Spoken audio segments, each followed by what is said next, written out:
আসসালামু আলাইকুম রহমতুল্লাহি ওয়া বারাকাতুহু। আলহামদুলিল্লাহি ওয়াহদাহু ওয়াসসালাতু ওয়াসসালামু আলা মান লা নাবিয়্যা বা'দাহু ওয়া বা'দ। সমাজে শুধু সংক্ষিপ্ত পরিসরে একটা বিষয় আলোকপাত করতে চাই। বিষয়টি হলো যে রাসূলুল্লাহ সাল্লাল্লাহু আলাইহি ওয়াসাল্লাম তার সুবিখ্যাত হাদিসে বলছেন, ইযা মাতাল ইনসানু ইনকাতা আনহু আমালুহু ইল্লা মিন সালাসিন ইল্লা মিন সাদাকাতিন জারিয়াতিন আও ইলমিন ইউনতাফা বিহি আও ওয়ালাদিন সালিহিন ইয়াদউ লাহু। মানুষ যখন মারা যায় তার সমস্ত আমল কর্তৃত হয়ে যায়, মানে বিচ্ছিন্ন হয়ে যায়, আর কোনো আমল তার লেখা হয় না।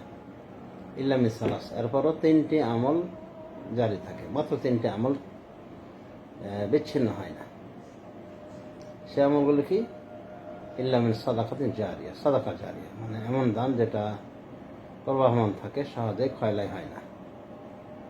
আর ইলমিন ইনতাফা বিহি, অথবা এমন ইলম যার দ্বারা উপকৃত হওয়া যায়, মানে এমন ইলম যদি রেখে যায় যার দ্বারা উপকৃত হওয়া যায়, যেমন শরীয়তের ইলম, এটা তো অনেক উপকারী ইলম। কোনোভাবে যে কোনো উপকারী ইলম আসতে পারে, তবে সর্বপ্রথম শরীয়তের ইলম আসবে। তৃতীয় পর্যায়ে রাসূলুল্লাহ সাল্লাল্লাহু আলাইহি ওয়াসাল্লাম বলেছেন, ওয়ালাদিন সালিহিন ইয়াদউ লাহু, অথবা এমন সন্তান যে হয় সৎ, মানে সৎ সন্তান রেখে যায় যে তার জন্য দোয়া করে। তো সংক্ষিপ্ত পরিসরে আমরা বিষয়টি আলোকপাত করতে চাই। হাদিসটি সহিহ মুসলিমে এসেছে, 1631 নম্বর হাদিস। তো এই হাদিসে রাসূলুল্লাহ সাল্লাল্লাহু আলাইহি ওয়াসাল্লাম প্রত্যেক ব্যক্তির নিজস্ব আমল বন্ধ হয়ে যাওয়ার বিষয়ে বলা হয়েছে, তবে এরপরও তারই নিজস্ব তিনটি আমল জারি থাকবে। মানে তিনটি আমলের যে কথা বলা হলো, এগুলি তারই নিজস্ব আমল, অন্যের আমল নয়, তার নিজস্ব অর্জন, এগুলি তারই নিজের কামাই বলে গণ্য হবে। তো প্রথমত সাদকা জারিয়া বলা আছে, অর্থাৎ এমন দান যেটা সহজে শেষ হয় না, ক্ষয়লাই হয় না। যেমন মসজিদ মাদ্রাসা নির্মাণ, অনুভাবে বৃক্ষরোপণ, অনুভাবে সরাইখানা নির্মাণ, এক কথা সাদকা জারি হিসেবে অনেক কিছু এসে যায় যেগুলি স্থায়ী। বা কোনো জমি দান করে দেওয়া হলো মসজিদের কল্যাণে, এতিমখানার কল্যাণে ইত্যাদি, বা এতিমখানা নির্মাণ করা হলো, বা মুস্তাশফা হাসপাতাল নির্মাণ করা হলো, যার যেরকম সামর্থ্য থাকে। তো এগুলি সবই সাদাকায়ে জারিয়ার ভিতরে গণ্য হবে। সাদাকা জারিয়ার সব অনেক বেশি, যদিও সাদাকায়ে গায়র জারিয়ারও সব রয়েছে অনেক, যেমন মানুষকে খাদ্য খাওয়ানো ইত্যাদি অনেক নেকির কাজ, তবে এগুলি সাদকায়ে জারিয়ার অন্তর্ভুক্ত নয়। আর সাদকা জারিয়ার প্রতি উৎসাহিত করা হয়েছে। তো সাদকা জারিয়া মানুষের কাজে লাগে মরণোত্তর, মানে দুনিয়াতে কাজে লাগে, মরণের পরও কাজে লাগে।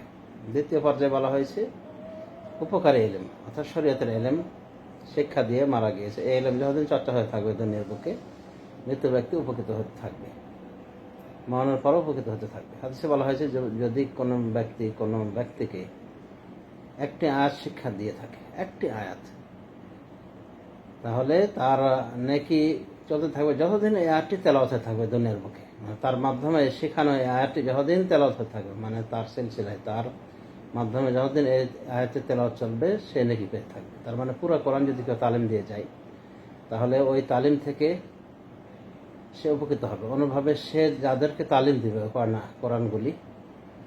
আয়াতগুলি, সে উপকৃত হবে। এভাবে সিলসিলা চলতে থাকবে। এটার উপকারী ইলমের বিষয়ে কথা, যে উপকারী ইলম রেখে গেলে মরণোত্তর তার উপকারে আসবে। যেমন সাহাবে আবু হুরায়রা একটা হাদিসে বলেছে, এই হাদিসটি সাহাবে আবু হুরায়রাতে বর্ণিত। সাহাবে আবু হুরায়রা বর্ণিত এই হাদিসটি সাদকায়ে জারি হয়েছে তার জন্য। সারা জীবন মানুষ এই হাদিস অধ্যয়ন করবে, কিয়ামত পর্যন্ত এই হাদিস জারি থাকবে ইনশাআল্লাহ, আর আবু হুরায়রা নেকি পেয়ে থাকবেন। তাহলে যে হাদিসটির স্বয়ং রাসূলুল্লাহ সাল্লাল্লাহু আলাইহি ওয়াসাল্লাম থেকে বর্ণিত, তার কত নেকি! এক কথায় এগুলি অনেক নেকির কাজ।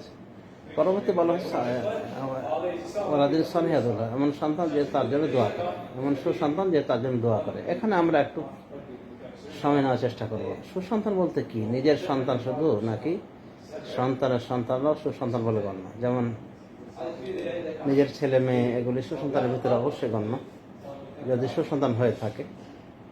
কিন্তু নাতনিরা এরা সুসন্তানের ভিতরে গণ্য কিনা? সহি তথ্য মতে এরাও সুসন্তানের অন্তর্ভুক্ত। শেখ ইবনে উসাইমিন বলছেন যে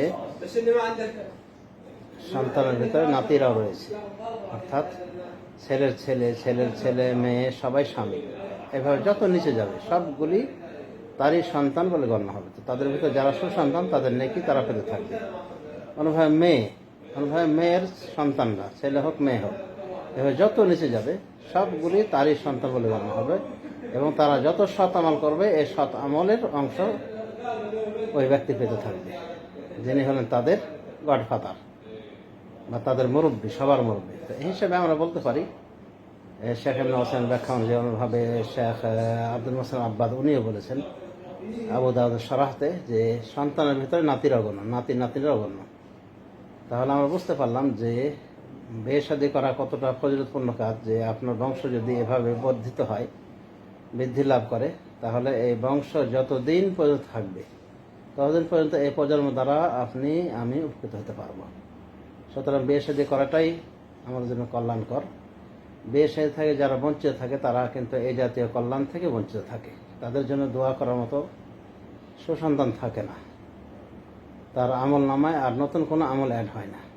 অথচ যারা বিয়ে শাদী করে মারা যায় এবং সন্তান রেখে মারা যায়, বিশেষ করে সুসন্তান, তো বুঝতে পারছেন যে তার প্রজন্ম কত দূর যেতে পারে অদূর ভবিষ্যতে।